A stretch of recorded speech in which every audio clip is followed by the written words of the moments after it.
নমস্কার বন্ধুরা, আমি শম্পা আরও একটি নতুন রেসিপির সাথে তোমাদের সঙ্গে শেয়ার করতে চলে এসেছি।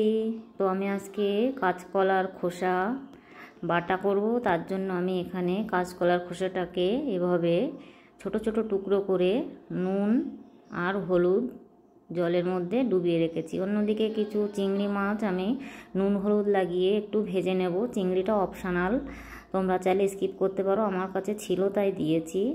তো কাঁচকলার খোসাটাকে আমি এভাবে একটু জলে সেদ্ধ করে নেব, সেদ্ধ করে জলটাকে ঝরিয়ে নেব। অন্যদিকে একটা কড়াই ভালো করে গরম হয়ে যাওয়ার পরে আমি কোনো রকম তেল দেব না, শুকনো কড়াইয়ে কিছুটা কালো জিরে দিয়ে দেব, আর দেব কয়েক কোয়া রসুন আর কয়েকটা কাঁচা লঙ্কা দিয়ে আমি তেল ছাড়া এগুলোকে একটু নেড়ে চেড়ে ভেজে নেব।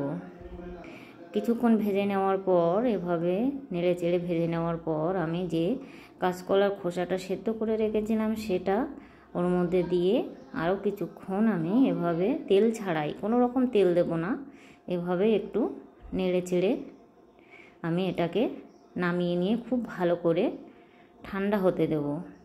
খুব ভালোভাবে ঠান্ডা হয়ে যাওয়ার পরে আমি এটাকে একটা পেস্ট বানিয়ে নেব। কাঁচকলার খোসাটা আর চিংড়ি যেগুলো ভেজে রেখেছিলাম সেগুলোর একটা সুন্দর স্মুথ পেস্ট বানিয়ে নিয়েছি। অন্যদিকে একটা কড়াই আমি তেল গরম করতে দিয়েছি। তেলটা খুব ভালো করে গরম হয়ে গেলে একটু কালো জিরে দিয়ে দেবো, দিয়ে এর মধ্যে দিয়ে দেবো একটু পেঁয়াজ কুচি দিয়ে খুব ভালো করে আমি এটাকে নেড়ে চেড়ে ভেজে নেব। আর দিয়ে দেব অল্প একটু পরিমাণে হলুদ গুঁড়ো। হলুদ গুঁড়ো দেওয়ার পরে আমি আরও কিছুক্ষণ পেঁয়াজটাকে এভাবে ভেজে নেব। তো পেঁয়াজটা খুব ভালো করে ভাজা হয়ে গেলে আমি যে চিংড়ি আর কাঁচকলা খোসার যে পেস্ট বানিয়ে রেখেছিলাম সেটা এর মধ্যে দিয়ে নেড়ে চেড়ে নেব। কোনো রকম জল আমি এর মধ্যে রাখবো না, অনবরত এভাবে নাড়তে থাকবো। আর গ্যাসের ফ্লেমটাকে আমি হাইতে রেখে নাড়ব। আর একটু লবণ দিয়ে দেবো অল্প করে। তো জলটা আমার অনেকটা শুকিয়ে এসেছে, এমতো অবস্থায় কয়েক দানা চিনি দিয়ে দিয়েছি। দিয়ে আরও কিছুক্ষণ আমি এভাবে নেড়ে নেব। দেখো কড়াইয়ের গায়ে একটু লেগে থাকছে না, তার মানে আমার এটা হয়ে এসেছে।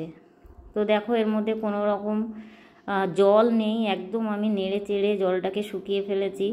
তো রেডি হয়ে গেছে আমার কাঁচকলার খোসা বাটা। তো এভাবে একবার বাড়িতে বানিয়ে খেয়ে দেখো, খুব ভালো লাগবে। সবাই ভালো থেকো, ধন্যবাদ।